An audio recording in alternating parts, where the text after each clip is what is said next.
Welcome to the Mobile Games Playbook in association with LiveOps. Join us as we uncover the latest trends in user acquisition, monetization, and mobile game design. Hello and welcome to the Mobile Games Playbook. Thanks for tuning in for another episode. In fact, thanks for tuning in for the first episode of 2025.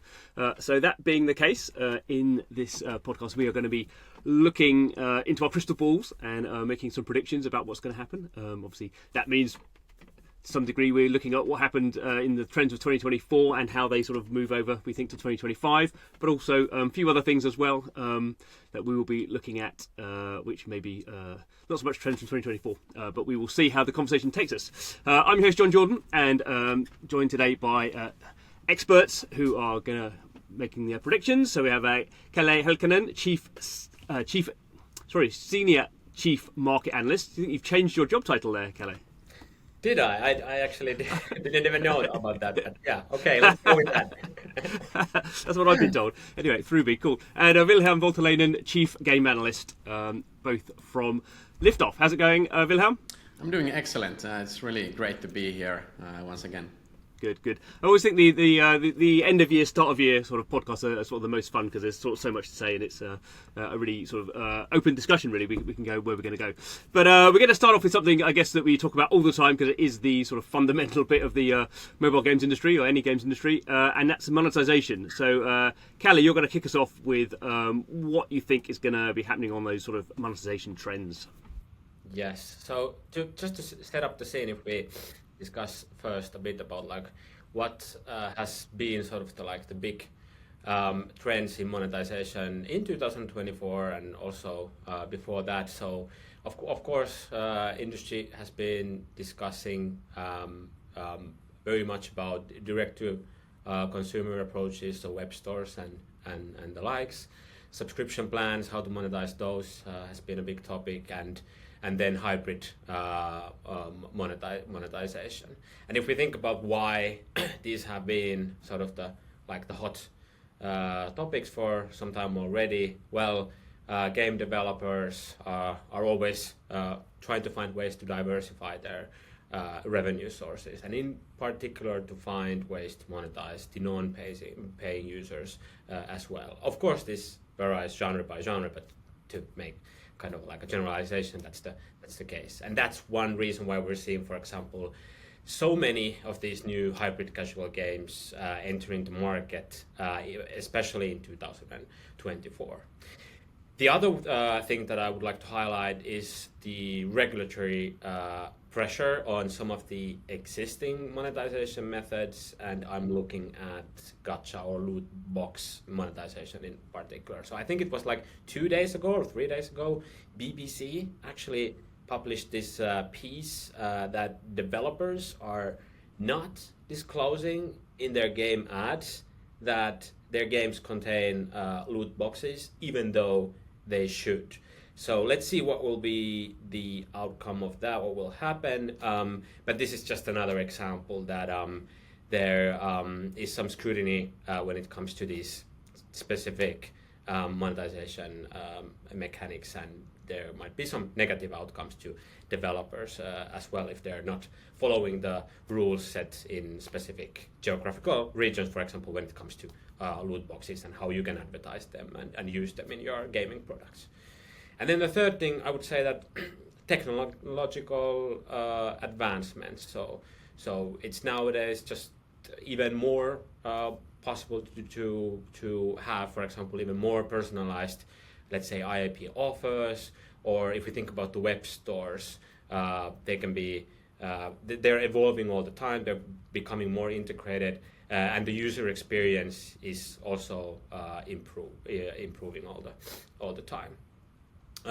And about the direct-to-consumer, which is obviously a hot topic, what we see to some extent is that developers adding different kinds of engagement mechanics to the web store. So we're talking about, for example, VIP memberships. They might be targeted only to the most high-paying superfan users, and other kinds of loyalty plans to provide more value to those players who engage with web stores. But obviously the challenge still remains that there's kind of quite a lot of friction to especially drive the first time conversion to the web store monetization.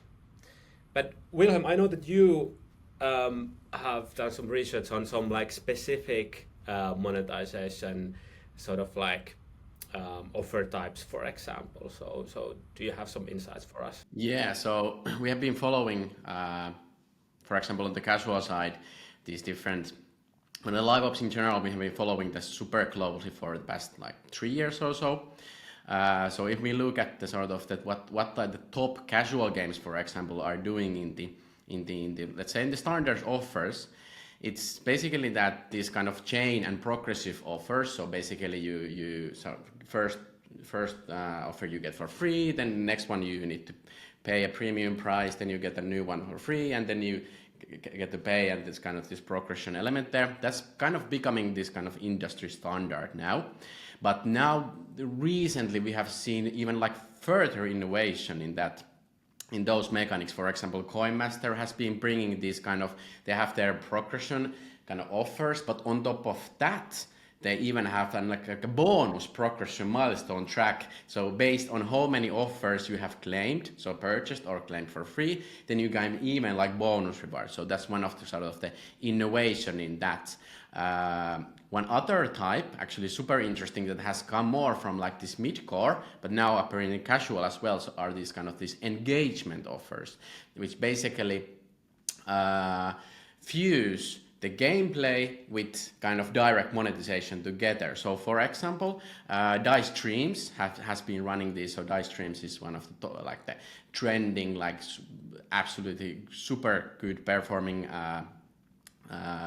casual casino games in the 2024, and they have been running this deep dive journey event, for example, where basically you collect these event currencies, and then you have this offer where you use these event currencies. But again, it has this progression element. So let's say in the first part, you need to purchase something with the event currency. Then there's the real money price point. Then there's the event currency again. So it's kind of fusing this engagement. You need to play the game, but also to get to the sort of max rewards, you also need to pay directly. So these are kind of like really, really unique type of offers there. Then going away from the actual offers, some other like really trending ones have been like this. As Kalle mentioned, that games have been kind of coming up with different kind of monetization methods. So not just especially for example we might see some gacha regulation. So games have been bringing like not just having those gachas in the mid-core, let's say, but also on top of that you have multiple different kind of subscription plans, and also really trending one has been, and I think this will be even more trending 2025, are these kind of these mini battle passes. So instead of of course battle pass is one of the core mechanics in most of the mobile games nowadays, but on top of that, the games that run these battle pass seasons, they even are starting to add these kind of these mini event battle passes to monetize specific events themselves. So at maximum, games can have even 3 to 4 simultaneous battle passes going on, because they have the specific battle passes for even these specific events. So kind of I would say the trend is coming up with new kinds of monetization models, and kind of like expanding those monetization mechanics, and kind of adding a little bit of monetization to each type of mode and mechanic in the game. I would add that I think you really well described some of the biggest innovations when it comes to the IAP IAP monetization we've seen, or what we predict to continue being trending next year as well. But I would just add that there's also innovation in the ad monetization side as well. And one thing that I would like to actually pinpoint is audio ads. This is not something that is super new, but this year we have seen the first games that have sort of like been on our radar starting using those. So if there's someone who doesn't know what audio ads mean, these are like non-intrusive advertisement methods. So players can enjoy the game experience and just opt in for these audio ads, so that and the system will require you to have the game's volume like as so high that it makes sense to have that to be able to hear the ad content that is being offered to the player. And then why would a player opt in for this is obviously the fact that they are then rewarded in the game for opting in with various kinds of ways. So we saw this, for example, in idler game called Pocketland, where players are then rewarded with in-game currency. So really super exciting to see that are we going to see more of these audio ads in games in 2025. What's your gut feeling around that? Do you think it will? Because it sounds like it's sort of a bit of a niche, and obviously you say it's been around for a sort of couple of years, people raising money off the back of this new ad. But obviously the point for ad networks is they scale massively. I mean, that's the whole point of them, is you just scale them and you stick more ads in, and so the audio ads sort of feel like they, just because they're new, it's not quite clear that the sort of audience is going to sort of quite understand how they fit in, and it may be that sort of they fit in better to some games than other games. I think maybe there's been certain type of games that sort of gone for them more at the moment. Do you think it has the potential to become like a significant sort of part of monetization, or will it always be a little bit sort of niche on the side? Well, at least currently, I struggle to see it as being, for example, one of the main focus monetization methods in any a game.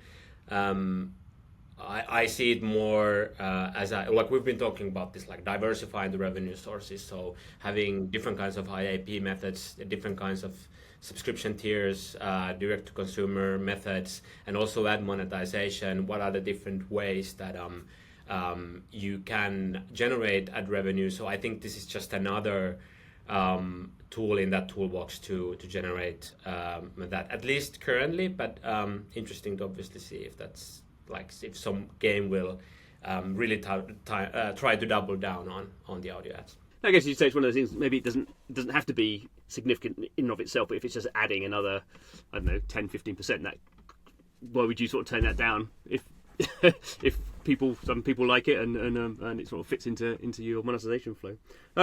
Another sort of question, I don't know, probably there isn't an answer to it, but interesting to get your gut feeling, is sort of what you've been talking through these various sort of points you've been raising is a sort of greater sophistication of how sort of monetization has been added into LiveOps and games and such like. Do we get any impression that this stuff is actually moving the needle in terms of what percentage of players are paying in games, which is obviously more of a long-term sort of trend, or is this just really more about better monetizing your existing players? So are we sort of making the cake bigger, or are we just sort of like getting more out of the people who are already sort of pretty involved in the games? Any thoughts?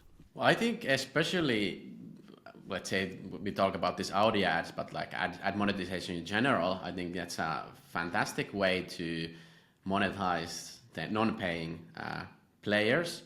But I talked about the subscription plans and the mini battle passes earlier. Those, for example, are like excellent ways to, well, they don't have to spend depth. You won't monetize your whale players that well with those, but they definitely widen the kind of sort of the whole monetized player appeal there. So I would say like ad monetization and these subscription plans and mini battle passes are some ways that can definitely sort of monetize the new and like especially convert the non-paying players to paying players. And I guess coming back to something you were talking about at the beginning, Kalle, the sort of direct-to-consumer web stores. Obviously, again, that's been happening for a number of years.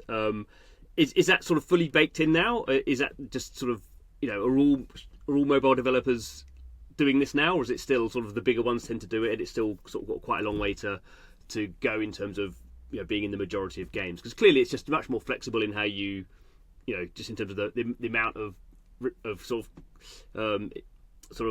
payments people can pay, because you're not restricted to App Store $100. So your big whales, you can just sell them a lot more. So that's sort of good. And also, you're talking about the personalization you can build in with a web store. So that seems to continue to be like a big thing for me. But trying to get a feel of, is that going to drive a lot of sort of extra revenue in 2025, or is this sort of already pretty much baked in and everyone knows? Yeah, you're correct that this is obviously not the newest, freshest trend. It's been going on for several years already.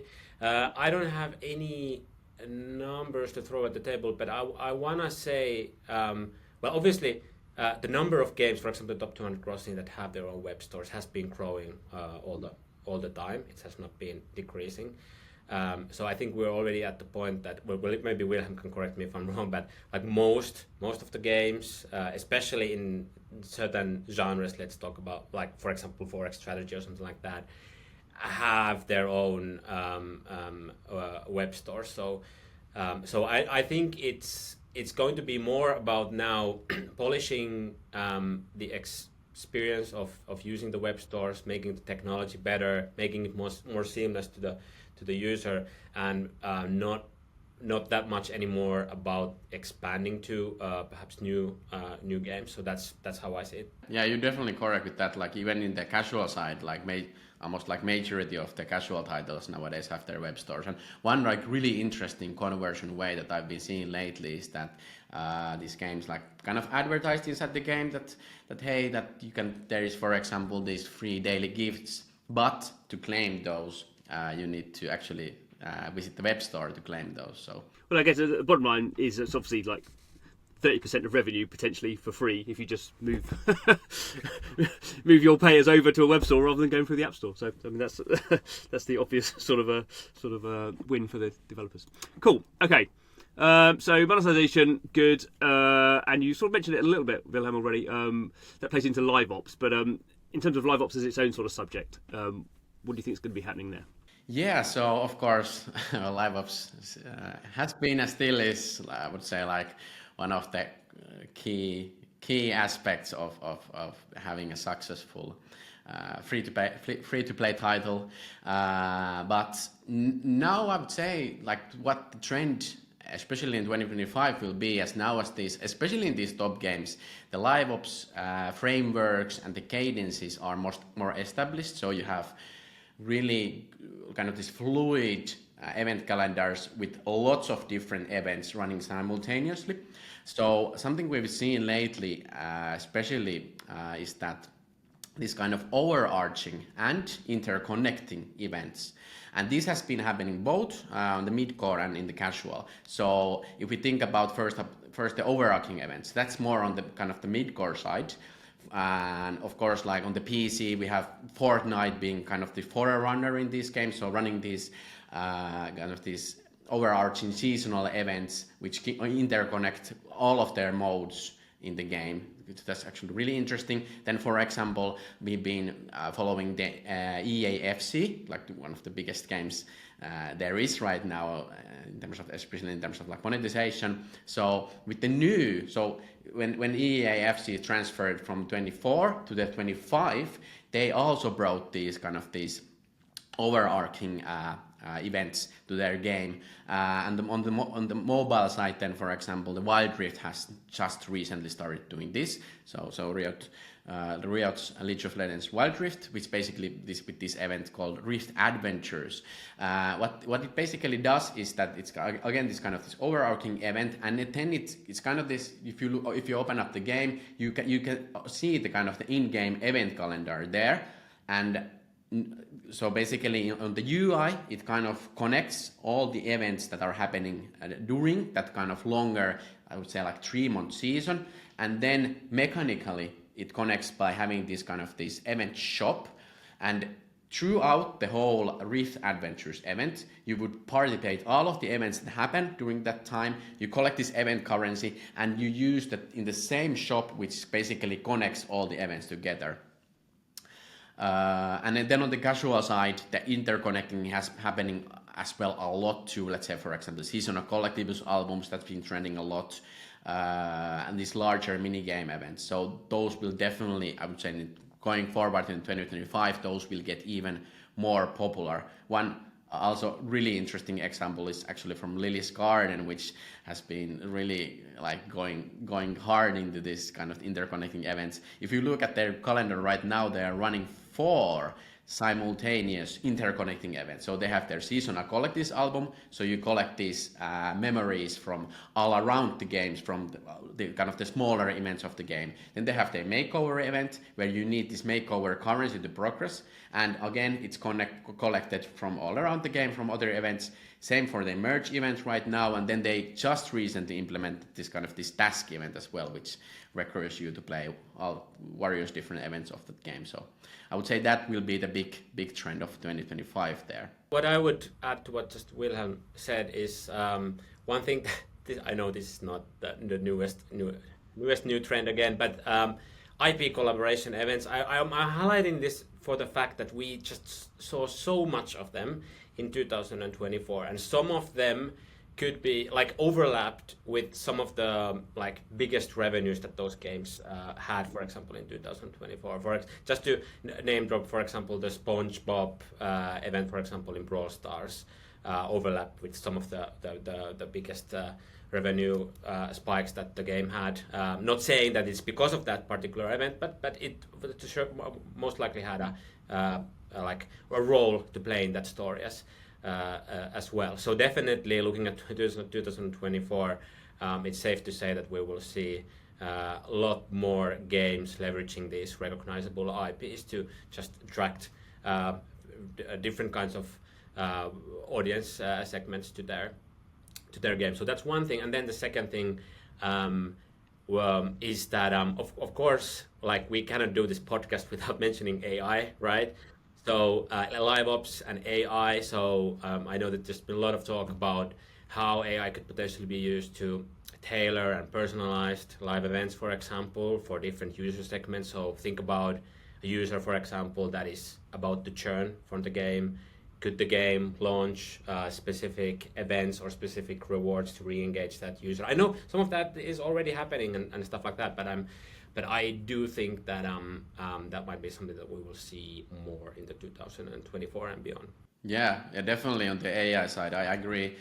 While it's not, of course, it's not showing actually inside the game. We don't know how much it's used right now or how much will be used in, let's say, a few months.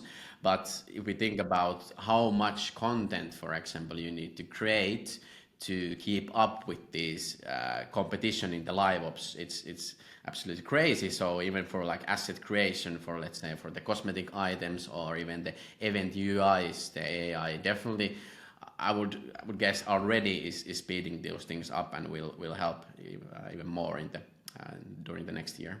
Given you guys look at this all the time, it's sort of interesting that you sort of assume it's happening, but you haven't really got any good examples. So I guess that's maybe because developers they don't want to say it because they maybe don't want to sort of say to the opposition how much they're using it, and two, because there still is this idea of sort of community backlash if you say you're using it. But it does seem a little bit strange that normally when a new technology comes in, lots of people are very keen to publicise that they're using it. And if you imagine if you're a company with a share price, then saying we're using a lot of AI means we're going to be more efficient and more profitable. So that would have a real world effect on their share price. So you know, why do you think that's not the case? Why? Or you know, could it be that people? Because it seems to me when you're talking about sort of personalization for people who are going to churn, that sort of makes sense. But that's obviously I'm not an AI expert. That seems a fairly complicated thing to be doing.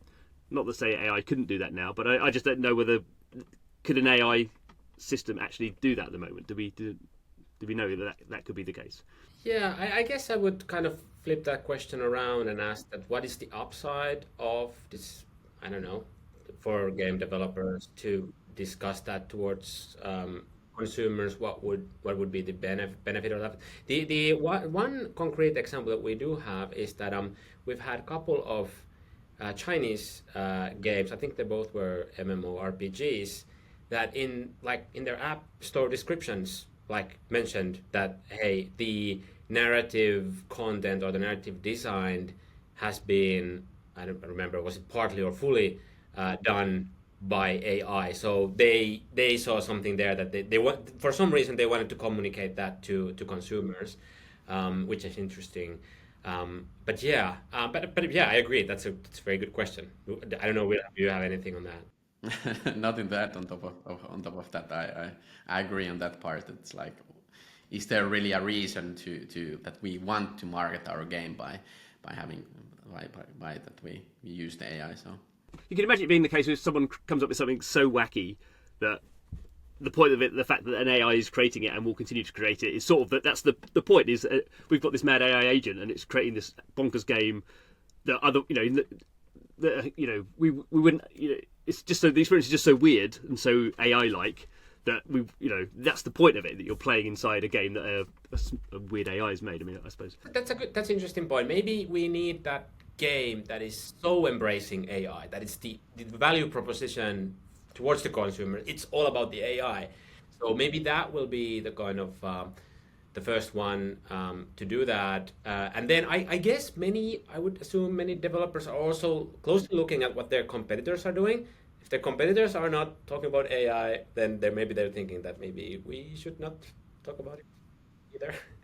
One of the early things you were talking about as well, and I think some not mobile app stores, but some PC stores have already brought in tagging. If you used AI in your game, you have to tag your game as using AI. I know I think Steam does, and Itch has announced that as well. So maybe going back to your tagging of gacha in the adverts, that'll be the other end. People will have to say we've used AI. I mean, maybe it's not a legal thing, but it's a platform thing that people have to start tagging those things in. So that is going to be very interesting, because how do you define using AI nowadays? So I've seen, for example, if you look at the Epic Game Store, you need to, for example, if you have a crypto game, you have to track that as well, like uses blockchain elements or something like that. So one to look out for anyway.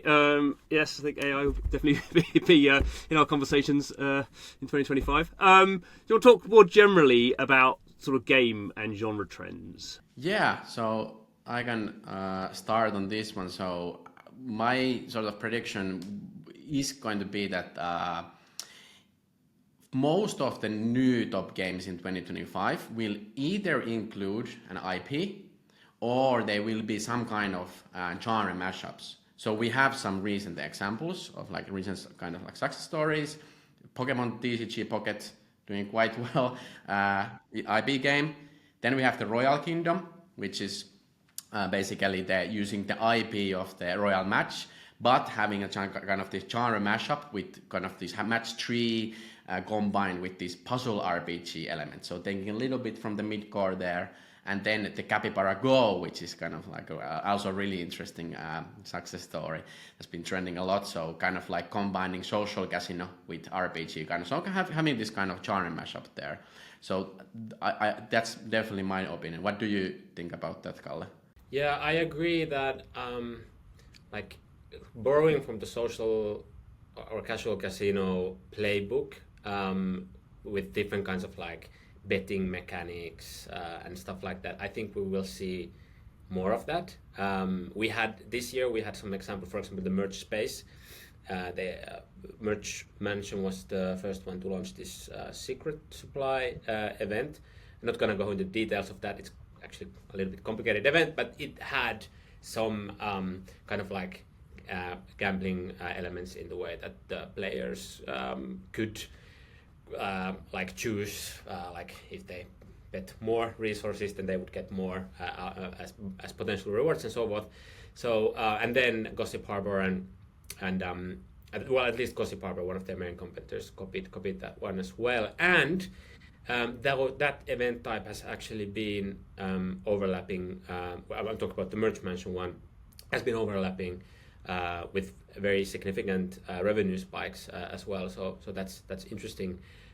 So yeah, I think we will see more of that, because the fact is that the spend depth is just very high with those kinds of mechanics when it comes to players being able to spend a lot of, let's say, for example, their hard currency in a very short time span. So that obviously is going to help monetization a lot. So let's see. what will come out of that, and how, for example, then we talked about the regulations and stuff like that. How will fit into that discussion and so on. So is the discussion gonna move from gacha mechanics? Well, people already say that gacha mechanics are gambling related as well. So let's see. I think it's very, very interesting. One like definitely big genre that sort of has not had a hit in a while is the shooters, I would say. So while, for example, the Warzone Mobile was maybe not the biggest success, there are some really promising titles coming in 2025, kind of after a quite long wait, some of these. So we've been talking about some of these for a few years now and thinking about, okay, when these are going to be released. So we have, for example, Destiny Rising, then we have the Rainbow Six Mobile, then the Division Mobile, and then maybe, well, the Valorant just came to consoles, and I guess it's going to come to mobile next. So we have those 4 games, and of course... Sorry to interrupt, but I feel like we talked about these exact same games like last year we did this. Yeah, might have been. So let's see if this is going to be in the 2026 one as well, or will this finally be launched. But I think one of the really interesting ones, and maybe you are more familiar than me with this, but it's a Delta Force game that hasn't been doing quite well in China, Kalle. Yes, it's in the top grossing. I want to say top grossing 50, and it's been doing very well. I think it's soft launch or early access in the West, but yeah, it has been doing very well in the Chinese mobile store. And for people who don't know, it has this extraction shooting mode, and then also this battlefield like mode, and the whole like aesthetic is very military like. So it's interesting. The first I heard about this game, I was like, isn't that like the Delta Force IP? Is that like the last previous game was released like 15 years ago or something like that? So why did they pick that one up? But apparently that doesn't seem to be a huge problem. It's doing very well in China. I don't know. Do we will have any data on the like the Western early access stuff? Not any like exact numbers, but like looking, I think it was quite popular on Steam, like the PC access already, and I think when it was on the early access, I think it was quite streamed on Twitch as well. What I really like about this game is kind of like it.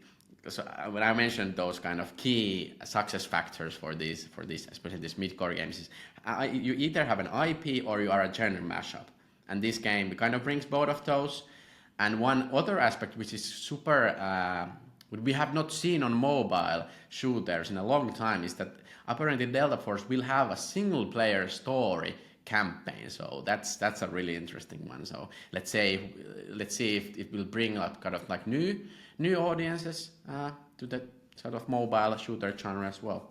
And one thing that is related to this is that most of these games that you have already mentioned have been developed by the Chinese. So Delta Force is from China. The Destiny Rising was it from NetEase? So that is also like, this is more of a general trend, but like the Asian influence, particularly the Chinese one, is just growing and growing. And many of the Western IPs that we see coming to mobile have been at least been co-developed by a Chinese developer. Yeah, even in the casual side, we've seen, like, for example, Truckstar, which is one of the recent match 3 hits coming from Century Games. So definitely the Asian developers have been really successful on the Western markets as well. And if we look at the upcoming RPGs and the MMO sides, there as well. So Final Fantasy XIV coming to mobile. We have this Neverness to Everness, which is kind of a funny one. So kind of this anime style GTA. Then we have the Project Mugen, which we've been waiting for a while as well. So, and then we have them from the Timmy Studios, which basically created, for example, the COD Mobile. So super successful studio there, creating Monster Hunters, Outlanders. Then actually Honor of Kings World, which I will be looking forward for sure. So it's gonna be, the one of the biggest MOBAs in the world of Honor of Kings, gonna be made as this kind of open world. I'm not sure if it's MMORPG or it's just open world RPG, but anyway, taking its IP and taking it to a whole new new genre. So also in the RPG MMO side, it's looking that the Asian developers will continue to dominate most likely. Yeah, the Final Fantasy one is done by Lightspeed Studios, which is from China as well. I think that's Tencent related. Very good point. And it's sort of, I guess the interesting trend there is, well, sort of China has always been this, Chinese developers have always been sort of a lower cost and had the ability to make these big games. As it becomes harder to launch new games unless you have this clever mashup, which is obviously quite hard to judge if it's going to work, or big IP, which is expensive, and again, you're not quite sure if it's going to work. But you also get sort of to be successful, you need the game needs to be bigger in some way. So you have like, oh, no one's done single player campaigns for ages, so we'll do a massive single player campaign, which means you need probably a team of 200 building that, which means you can't do it in the West. The West over the last couple of years has been making redundancies as it overexpanded. So for both those reasons, you sort of have now sort of the Tencent and NetEase in particular, but other Chinese developers having that real sort of advantage in able to build very high end and enormous content games and do all the live ops and stuff like that. So it's quite I think that's a change that sort of slowly crept up on us over the years, and sort of now we see, as you sort of went through those games, I was thinking, yeah, sort of Tencent's developing most of those, which is obviously they're the biggest games company in the world, so there we go. Cool, good stuff there. So coming to the end, anything else you want to sort of highlight that you think is going to be worth us paying attention to in 2025? Yeah, I think we have a couple of ones. So maybe I can start. So of course, I think one interesting one, if we look at the overall the crypto games. So as we sort of know, the crypto markets have been starting to trend again a little bit. We look at the non-gaming app side. You look at download charts. Crypto apps are there, definitely trending. But it's interesting to think like how, if this is gonna kind of transfer over to the gaming and to the mobile side in 2025. Right now, we have, for example, Telegram games. Of course, the kind of the alternative platform, mobile platforms is a whole nother topic. But for example, Telegram games have been kind of gaining popularity a lot as well. We have mobile games like Top Bar is on Telegram, for example. But also on Telegram, we have lots of different crypto games right now accessible on mobile. Then on the PC side, actually not actually on the PC side, but on the mobile side, we actually have the the Mythical games, which created the NFL Rivals, which actually was surprisingly successful on the grossing and download charts. They are actually creating this game called FIFA Rivals, so also a big IP and like a really big sport. So that looks kind of promising. Then we have on the PC side, we have the Maple Story U and also this Battle Royale Off the Grid coming. I think it's coming in January next year. So my prediction would be that we will probably see some kind of this kind of Web3 gaming hype come back, at least to some extent. Maybe not the 2021 craze that we had, but something will probably happen, I would say, there when it comes to kind of this hype and maybe some couple of successful games. But on the mobile, will we see sort of Web3 games on the top crossing charts or the top download charts? Maybe not, but I would say a bit more than we've seen right now. I think what I would add, switching gears a bit, about the engagement features and consumer apps or non-gaming apps or whatever you want to call them, and the prediction that I'm going to make is that we're going to see a lot more of that. Some people might use the word gamification, but so what I'm talking about is that we see apps already in certain app genres or verticals using, let's say, competitive features like leaderboards.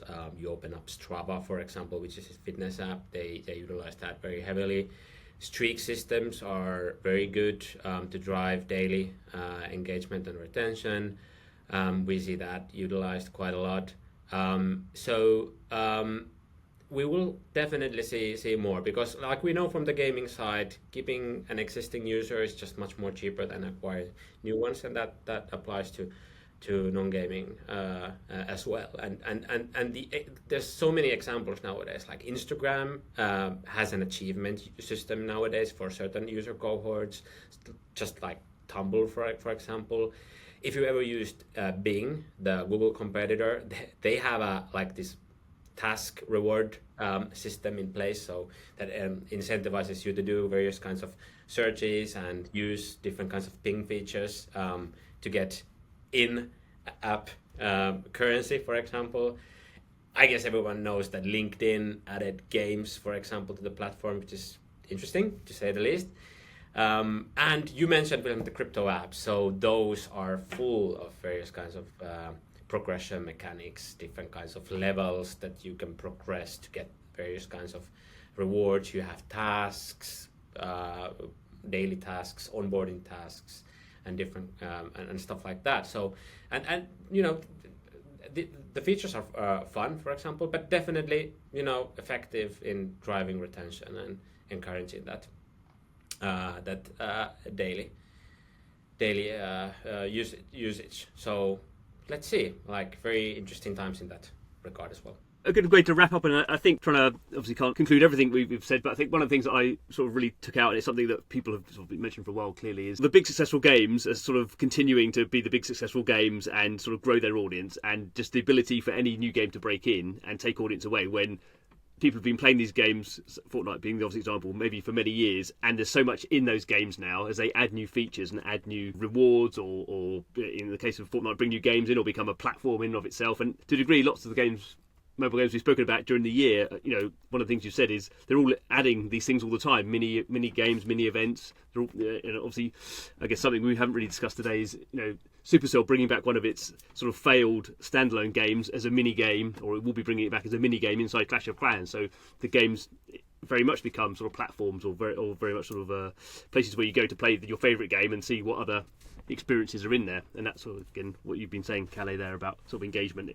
across all apps. So in that way, increasing competition and harder for new games to break into markets. But I guess when the new games do break in, they become much more viral, in the sense of, if everyone's suddenly playing a new game, I think you have that more virality now, because everything is generally more stable and people are sort of playing the same games over and over again.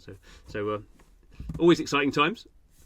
Anything else you want to add before we finish up our crystal ball gazing? Nothing for me, at least. I think we covered, I would say, the main trends for 2025 quite well here. Good. Well, just to say thank you to Wilhelm and Kalle for your expertise, guys. Always a pleasure. Thank you. Thank you.